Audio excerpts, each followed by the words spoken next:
اللهم صل على محمد وآله وعترته بعدد كل معلوم لك. اعوذ بالله من الشیطان الرجیم. بسم الله الرحمن الرحیم. چگونه قرضهای خود را پرداخت کنیم؟ یک عمل نهایت آسان برای خلاصی از قرض و وام. در عصر حاضر با وجود پیشرفت و ترقی در تمام بخش‌های زندگی هنوز هم مردمان با غم و پریشانی ها و بیماری ها دست و پنجه نرم میکنند. یک از این پریشانی ها قرض و وام است. این را باید داشته باشید هر یک پریشانی خود را دارد. بعضی غم های خود را به زبان بیان می کند و بعضی غم های خود را با خود نگه می دارد. به خصوص آنهایی که قرضدار هستند از آنها بپرس که چه غم دارند. خیلی زندگی بالای آنها دشوار میگذرد.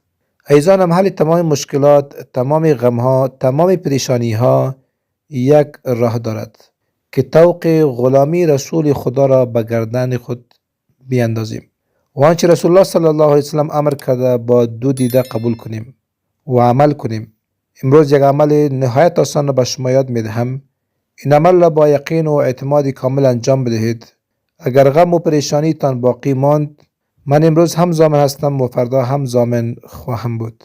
حضرت سفیان ثوری رحمت الله علیه می فرماید که من در مراسم حج بودم.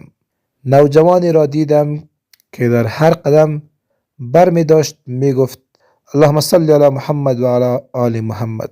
هر بار که قدم میگذارد درود می خواند. من او را در حال طواف دیدم. با خود فکر کردم که این چگونه عمل است که در هر قدم درود می خواند. تمام مراسم حج را همین گونه ادا کرد.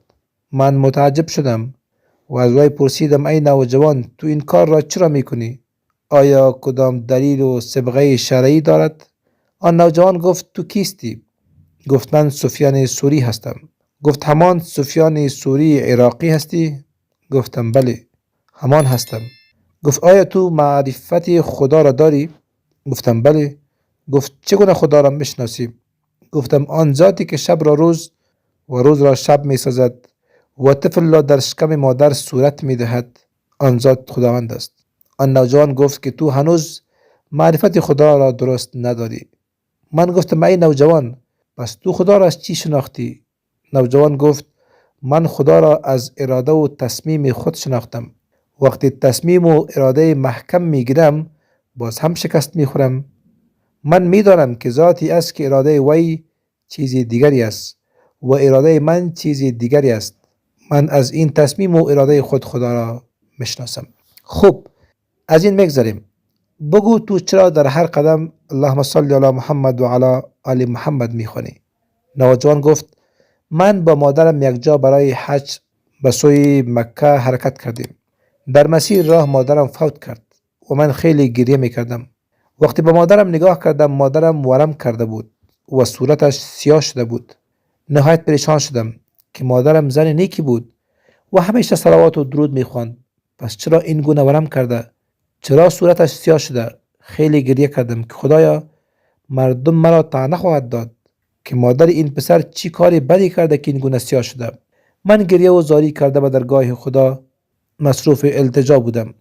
در این اثنا ابر نمودار شد و از بین ابر شخصیت نهایت پرنور و زیبا نمودار شد و دست مبارک خود را بالای شکم مادرم کش کرد و فوراً ورم کاملا خوب شد و شکم مادرم به حالت اولی برگشت و دوباره دستش را به صورت مادرم کش کرد. صورت مادرم کاملا سفید و نورانی شد. وقتی میخواست برود پرسیدم که شما این احسان بزرگ را به من کردید که تمام عمر فراموش نخواهم کرد. لطفاً بگویید که شما کی هستید که این احسان بزرگ را بر من کردید؟ گفت تو مرا نشناختی؟ گفتم نه. گفت انا محمد رسول الله، من محمد رسول خدا هستم. و گفت این کار را برای این کردم که مادرت بر من به کثرت صلوات میفرست. امروز بالای وی حالت سخت آمد و من برای کرم کردن و لطف کردن آمدم. آن نوجوان به سفیان ثوری گفت وقتی پیامبر صلی الله علیه وسلم میرفت گفتم برایم نصیحتی بفرما. پیامبر صلی الله علیه وسلم گفت ای نوجوان، قبل از این که قدم برداری اول بر من درود بخوان، بعد قدم بردار. از آن روز به بعد تا امروز من قبل از قدم برداشتن اول درود میخوانم. این عمل خیلی مشکل و دشوار معلوم می شود، ولی چنین نیست. یک بار شوق و ذوق درود شریف در قلبتان جا بگیرد نهایت آسان می شود. مردمانی هستند که شب و روز دیوانوار درود می خوانند. پس شما هم شب و روز درود بخوانید.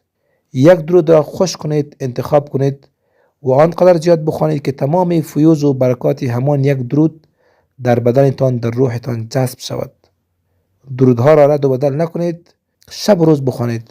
فقط وقتی می خوابید همچنان 100 بار استغفار کنید تا اگر در جریان روز گناهی شده باشد خداوند عفو بخشش کند. همین حالا شما نیت کنید که من بعد از شنیدن این ویدیو من شب و روز درود می خوانم. وقتی درود زیاد خوانده شود حالت می رسد که قلبتان هم درود می خواند.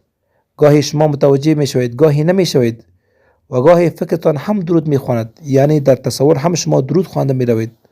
وقتی شما به این حالت برسید هر لحظه انوار و تجلیات درود شریف بر شما می بارد و هر لحظه رحمت خدا شامل حال شما می شود و بیماری ها شما دور می شود، غم ها دور می شود، قرض ها پرداخته می شود. وقتی پریشانی ها دور شود، غم ها دور شود، قرض نمی ماند، سحر و جادی نمی ماند، بیماری نمی ماند، رجعتی نمی ماند، گرفتاری نمی ماند. چرا؟ اگر گرفتاری و رجعت و سحر و جادو و بیماری بماند هنوز که پریشانی ها از بین نرفته، غم ها از بین نرفته. پس همین حالا نیت کن که هر وقت به پیامبر صلی الله علیه و سلم درود میفرستم. نیت بکن، کوشش کن، دیگر خداوند به تو توفیق میدهد. در روایت می آید که یک پادشاه بسیار ظالم بود، نهایت ظالم، و شخصی را میخواست بکشد که شخص خبر شد و فرار کرد و به صحرا رفت و زار و قطار گریه میکرد که خدایا اگر این پادشاه مرا گرفتار کند قطعا که مرا میکشد. عزیزانم این کار را شما هم بکنید که این شخص کرد.